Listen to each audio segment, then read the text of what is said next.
Ascent Audio, a division of Recorded Books, presents How Far Do You Want to Go? Lessons from a Common Sense Billionaire by John Catsimatidis, narrated by Barry Abrams. Introduction. American Song. It was a magical night in New York City. How could it not be? I was surrounded by a couple hundred of my closest friends.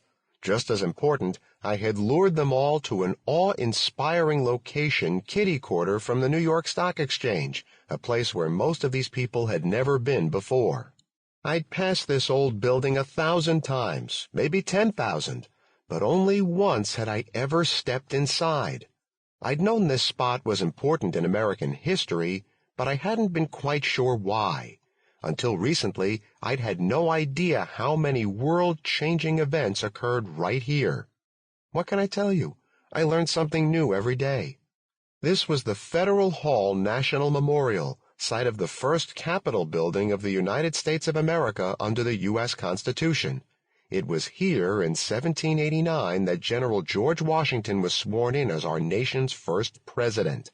This was where the first U.S. Congress met, back in the days when Congress actually conducted important business for the nation instead of remaining frozen in semi-permanent gridlock. The Bill of Rights was ratified on this very spot, setting out our most precious rights and freedoms. The Judiciary Act of 1789 was passed here, establishing our federal court system, which I'm thankful for, mostly. So why isn't every school child in America taken on a guided tour of Federal Hall? The truth is that the memorial, historic though it is, has often been overlooked in recent years amid all the sights and sounds of New York. This is no one's fault exactly. The National Park Service, which runs the place, has plenty of other things to worry about and is always squeezed for cash. The World Trade Center site, just a few blocks to the west, has soaked up a lot of attention since 2001. And on this special evening, as I caught up with old friends while making new ones, the domed main hall seemed a little dowdy, to tell you the truth. The artifact displays, including the one with the George Washington inaugural Bible, looked like they'd last been updated when I was a child. The entire building, which went all the way from Wall Street to Pine Street, felt like it needed a vigorous scrubbing with one of those steel bristle brushes my mother used to use. Clearly, Federal Hall was crying out for some love. That was exactly the point of getting all these people out on this warm summer evening. If such an important piece of American history needed attention, what were we waiting for? I was prepared to write a hefty check to help with renovations, but I knew that bringing Federal Hall into the 21st century couldn't be a one-man crusade. This was an American national treasure, after all. We needed lots of people involved. Thankfully, Mac McLarty, who was Bill Clinton's White House chief of staff, had already talked to Newt Gingrich, the former Speaker of the House of Representatives. Both men are friends of mine, and both are genuine patriots, whatever you might think of their individual politics. Now both of them were on board. I loved the fact that Mac's a Democrat and Newt's a Republican, and both were lending their voices, not to mention their gold-plated contact lists, to such a worthy cause. There should be more of that in America, people working together across our many national divides. While Mac and Newt recruited others in Washington, I focused on people I knew in New York. I was confident. Once we got people inside this overlooked cradle of democracy, they too would want to help. It was a typical Cats crowd. Political people, media pros, folks I'd done business with over the years, young people, old people, liberals, conservatives, Catholics, Protestants, Jews, and others, Greeks and non-Greeks, random characters I'd met along the way, friends of my daughter Andrea, we call her AJ, and my son John Jr., friends of my wife Margot. Just another night in New York City, where you can bump into just about anyone. Some of the guests had sex appeal, bringing glamour to the occasion. Some, like me, had checks appeal, willing and able to give to a worthy cause. Whoever you are, bring what you have. That's what I say. Newt, who'd started his career as a history professor, gave a rousing speech about the first principles of our nation, tying those timeless concepts to the wild politics of today. To keep things balanced and interesting, he was then interrogated on stage by Sam Roberts, a terrific reporter from the New York Times. A woman from the National Park Service spoke about the staff's ambitious plans for the future of the memorial, and Donna McClarty, Mac's wife, reported on the ex-senators and ex-congressmen who were already signing on. The two women helped to focus the evening. Newt and Sam traded friendly jabs. As I listened to all of this a few feet off the stage, an idea suddenly occurred to me. We have some amazing people in this country of ours, yet we live at a deeply divided time. Virtually everything is sharply politicized. There's almost nothing everyone can agree on. But maybe we had a moment here. It seemed to me that we might. When all the speeches were over, it was my turn to step on stage. I thanked everyone for coming. For what must have been the 100th time, I marveled at the inspiration all around us. I didn't ask anyone for money or practical assistance. That would happen later, I knew. But I did make one request. What I'd like to do now, I said, is I'd like to invite everyone to stand and join in singing God Bless America. People don't normally sing at fancy social gatherings in New York City. I could see some of the guests looking at each other, slightly uncomfortable for a second or two, but only a second or two. What I was suggesting must have fit the mood and the venue. This was a special night and a special location. Wasn't Federal Hall where our country began to define itself? Wasn't George Washington's Bible right over there? In ways that still ought to matter, this piece of public real estate helped us figure out who and what we are as a nation. I could hear feet shuffling. I could hear wooden chairs slide against a hard, dull floor. Then, in ones and twos and threes, people stood and smiled, and they started to sing, God Bless America, Land That I Love. I knew a little about the history of this stirring anthem. It was written by Irving Berlin, an immigrant not so different from me, who'd come to the United States from Russia at age 5. Berlin wrote the words and music in 1918 while serving in the U.S. Army at Camp Upton in Yaphank, New York, about 65 miles from Federal Hall. But he put the song aside because he didn't believe it fit well in Yip Yip Yaphank, a musical revue he was writing at the time. Not until 1938, with the rise of Adolf Hitler, did Berlin, who was Jewish, believe the time was right to resurrect the song. It was introduced by the singer Kate Smith on her radio program on Armistice Day. I'm not sure how many of the people in Federal Hall knew that story, but they understood the feeling behind it, which was impossible not to share. Their voices filled the grand domed hall. 1. Tell all. I didn't speak a word of English when I first arrived in America. Actually, I didn't speak a word of anything, unless you count goo-goo gaga and a loud piercing wah. I was 6 months old. Born on a tiny Greek island, traveling across the ocean, the circumstances were different back then, but the concept was the same. Our dreams were what got us here. My parents never considered themselves poor or oppressed or downtrodden. Why should they have? They had ambition, they had hard work, they had each other, and they also had me, their first and only child, a brand new generation to carry their dreams forward. America was the land of opportunity. Lucky for us, we were here. That was the world I grew up in, 20th century immigrant New York. My life began with learning English, making friends, playing stoop ball, stickball, and Johnny on a pony on the sidewalks of West Harlem, obeying my parents and studying hard like a dutiful child should, climbing through public school and Greek school and all-boys Brooklyn Tech, learning to hustle, learning to lead, picking up side jobs along the way, buying my first car, getting my college diploma, almost, disappointing my parents by walking away from a promising professional career, then turning a small grocery store into a sprawling New York empire that boasted some of supermarketing's proudest names, discovering that I liked doing business and had a knack for it. Who knew?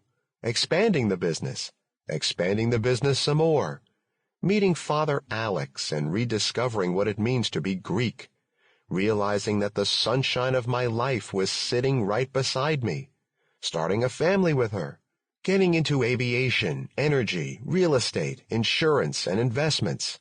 And why stop there? Learning to count in millions, then in billions, diving into politics, getting to know congressmen, senators, and presidents, really getting to know them, rising to the highest levels of the Democratic Party, then rising to the highest levels of the Republican Party. How many people can say that? Giving millions and millions of dollars away, thinking of running for mayor, then actually doing it, constantly promoting new causes and favorite candidates and other things I care about, convening the Cats Roundtable on the radio, and after all those years on the move, still trying to figure out exactly where I stand. That's my story, and I'm sticking to it. In the chapters that follow, I will share it all with you. The thrills, the excitement, the sense of adventure, and the wonderful people I have gotten to know and the distances all of us have come. There are twists and turns and lessons learned, and they are still flying at me. What a wonderful accident of geography and history. None of it could have happened anywhere but here and now. And I'm not done yet. For a long time, people have been suggesting that I write a book, to tell my story my way, as only I can tell it. Your life is the stuff of drama and mythology, my friends keep saying to me. What kind of drama? I ask. Comedy or tragedy? What kind of mythology? Greek or American? Some of both, I'm sure. It's the tale of an immigrant pipsqueak, a scrappy city kid who reaches the highest heights of the American dream and still keeps reaching for more. I've engaged with some fascinating people and made some beautiful friends. I have countless stories to tell. Some of them I know are genuinely inspiring. I've seen the looks on the faces of children and adults, and sometimes even reporters, when I lay this stuff out. God knows my mind is constantly racing forward, always filled to the brim. But if I'm going to tell my story right, I figure I might also sound an alarm about some things that need fixing. I don't like how divided our nation is, the way liberals only talk to liberals, conservatives talk only to conservatives, and both sides refuse to listen. That's no way to do democracy right. It certainly wasn't the vision created by my Greek ancestors or spelled out at Federal Hall. I understand where the conservatives are coming from, getting the government out of people's business, enhancing the values of hard work and opportunity. But come on, guys, you gotta have a heart. And I understand where the liberals are coming from, looking out for those who are still struggling, trying to give everyone a fighting chance in life. But you can't wreck the system that created the wealth you were so eager to redistribute. Both those outlooks have worthwhile insights and policies to share. These days, I don't think of myself as a Democrat or a Republican. I'm just a common-sense billionaire. I had a dream the other night. I was a character in the movie Planet of the Apes, the original and still the best of the series. I was walking along a river. I wasn't sure where I was. Crazy stuff was happening all around me. Then I looked up and saw the Statue of Liberty. I knew I was in New York, the center of everything, that place of endless possibilities where the future really does live in your head and your hands. That image focused me. It motivated me. I knew it was time to take care of business, time to get busy writing this book. Snatches of my story have been written here and there in newspapers, magazines, and business reports. My name pops up in gossip columns and on the Forbes richest lists, and yet none of that coverage has ever quite captured the story right. Not the story behind the story. It's never been told the way it should, but now it will. The unexamined life is not worth living, the ancient Greek philosopher Socrates supposedly said. The truth is, we don't know if Socrates really said that. The great teacher didn't write anything down. All we have to go by are the reports from Plato and other star students. But I'm inclined to believe what they say. I like examining things, my own life included. That's how I improve myself. That's what I've always done. Look at the situation, whatever it is, turn my brain power on it, and then try to solve the issues that I find. That's how I built my businesses. That's how I've run my life. The American dream, I discovered somewhere along the way, doesn't come with an instruction manual or a page at the end that says, "Okay, you can stop now, you have arrived." I know my copy doesn't. I've done a lot and seen even more, but I'm still that immigrant kid who thinks this is the greatest country ever. I still believe in the promise of America. I still believe the best is yet to come. But I'm getting ahead of myself already. This story doesn't start in New York City or Washington. It doesn't start in a supermarket. It doesn't start with Republicans or Democrats. It starts in the middle of the Aegean Sea, in the turquoise waters between the lands of Greece and Turkey, a long, long time ago. Hold on tight now. The wild journey begins. 2. Lucky Strike. The Greeks have stories to explain everything, and I do mean everything. There's a famous story in Greek mythology about Nisyros, the rugged but beautiful little island in the Aegean Sea where I was born. The hero of this story is Poseidon, the fearless god of the sea. During the epic battle between the gods and the Titans, Poseidon frantically chases after the giant Polyvotus, finally catching up with him on the island of Kos. It is there, in a flash of righteous fury and fortunate aim, that Poseidon supposedly chops off part of Kos with his three-pronged trident and hurls the chunk of rock and earth at Polyvotus, smacking the fleeing giant in the back of the head and sinking him to the bottom of the sea. Poseidon's lucky strike became Nisyros. Believe that story if you want to. Many Nisyrians swear it's the honest truth. All these centuries later, the locals will tell you they can still hear the defeated giant sighing inside the island's still active volcano, which of course everyone calls Polyvotus after its eternal and unwilling inhabitant. Poor giant.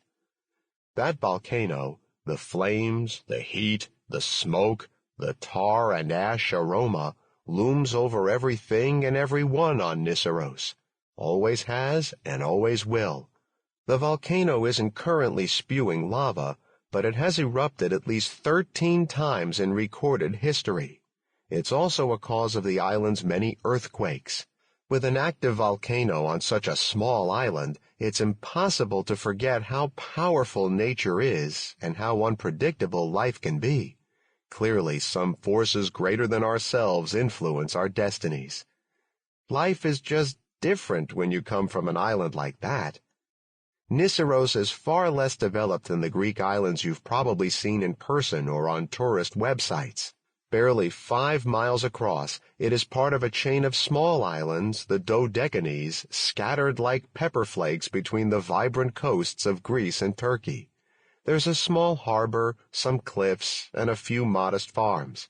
The unspoiled terrain is dotted with churches, forts, small white houses with blue windows, and along the 17-mile coastline, a handful of small tavernas serving fresh squid, octopus, and other delicious creatures pulled that morning from the sea. Everybody knows everybody. The people of Nisyros love their island, but they don't like change. We want our island the way it's always been, they say, and they mean it. The population has shrunk over the decades as people have migrated, mostly to America. But other than that, Nisyros has stayed pretty much the same. The people fish and farm and love talking with friends and family late into the night. The island has had a tumultuous history, and that makes the people appreciate the calm and quiet even more. The Minoans, the Mycenaeans, the Dorians, the Persians, the Athenians, they all took turns invading and occupying Nisyros and the other islands of the Dodecanese. So did Alexander the Great, whose powerful armies arrived in 332 B.C. and hung around until 164 B.C., when the growing Roman Empire finally shoved them aside. Compared to Alexander, the Romans were almost gentlemen. Soon after the death of Jesus, St. Paul and St. John brought Christianity to the region, where the new religion quickly took hold.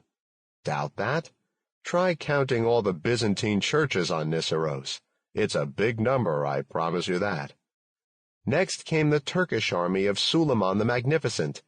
He didn't look so magnificent to the local folks in the 1520s when he overran the whole island chain, instituting nearly 4 centuries of iron-fisted Ottoman rule.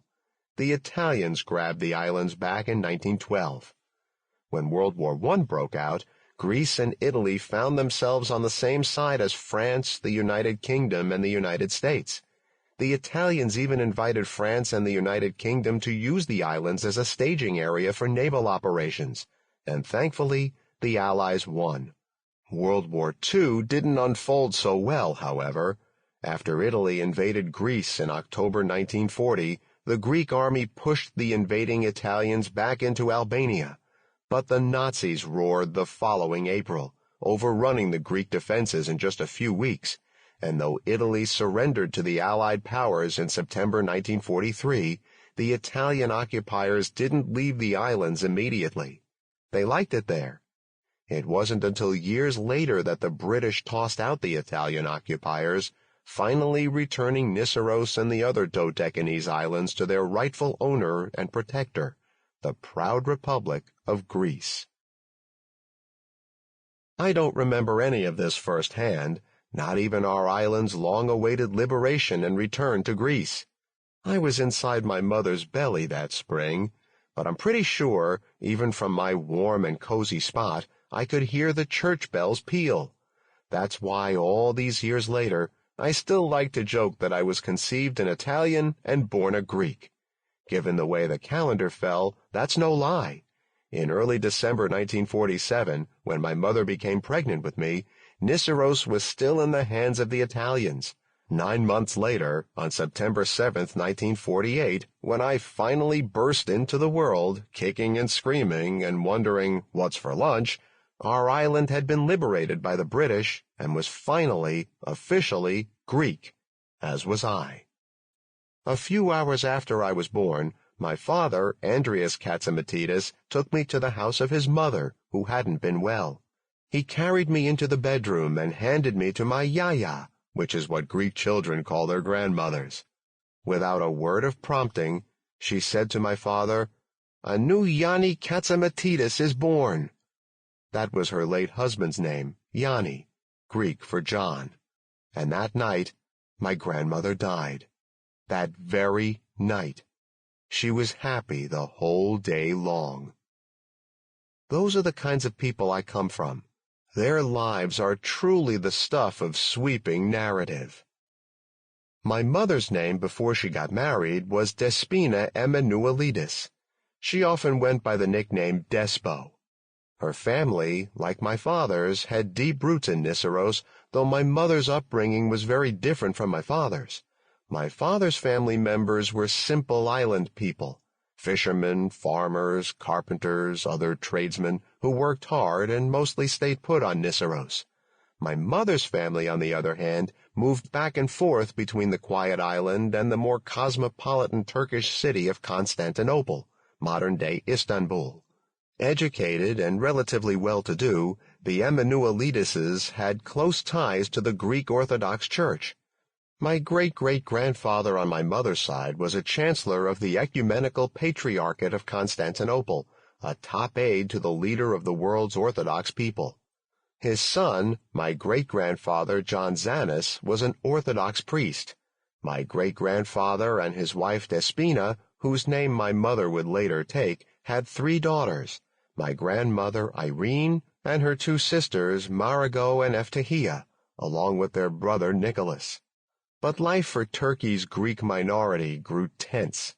A lot of wild charges were being thrown around.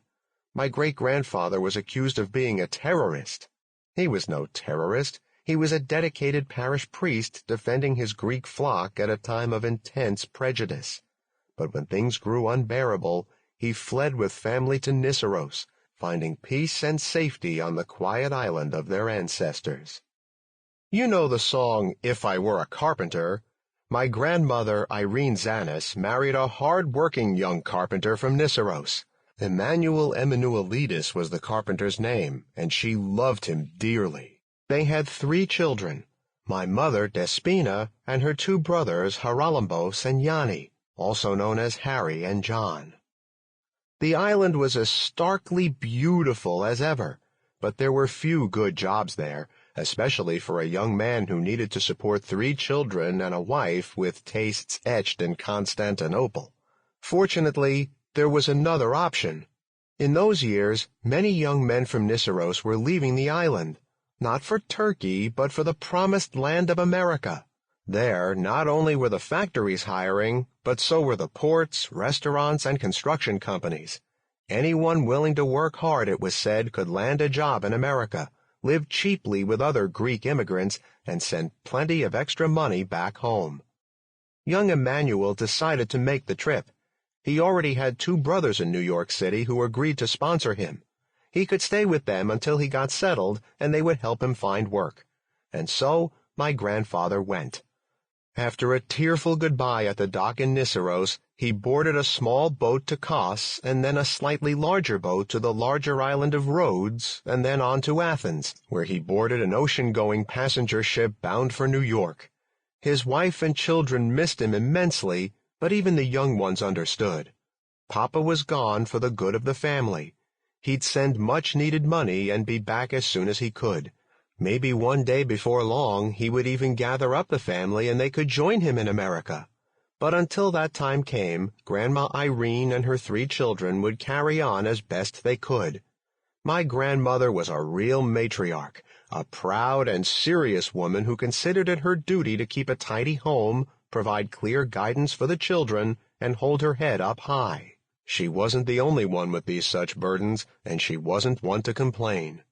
Soon enough, just as she expected, an envelope arrived on the mail boat. Inside the envelope was a wad of American money, enough to get my grandmother and her children through the month. But there was something else in the envelope. It was a postcard from America with a glimmering photo of New York Harbor and the famous Statue of Liberty. But oddly, nothing was written on the back of the card, and no note was inside. My grandmother wasn't quite sure what to make of that. Why didn't her husband tell her how he was doing or what kind of work he had found? He was never a strong writer, but it was still strange. In any case, she didn't have much time to worry over it. She was too busy raising her children and getting through the day.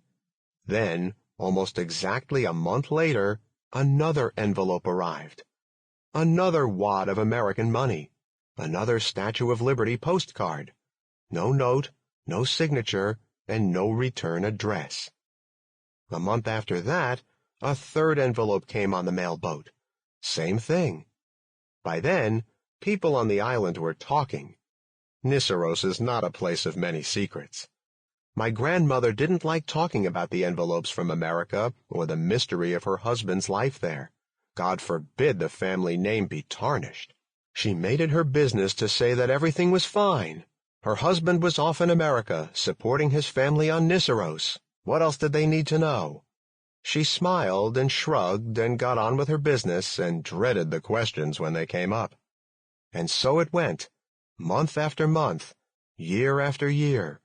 Money, a postcard, and that was all. Of course, there were whispers around the island, and my grandmother heard some of them. Maybe her husband was part of Nifes tis Nichtas, the Greek mafia in America, the so-called godfathers of the night. Maybe he'd married another woman across the ocean and didn't want his first wife to know. In times of stress, the imagination can run. Anything was possible, my grandmother knew, but she chose to not dwell on it. She missed her husband. She focused on raising her daughter and her sons. She would keep the family together, whatever that might mean. As the years rolled... Sample complete. Ready to continue?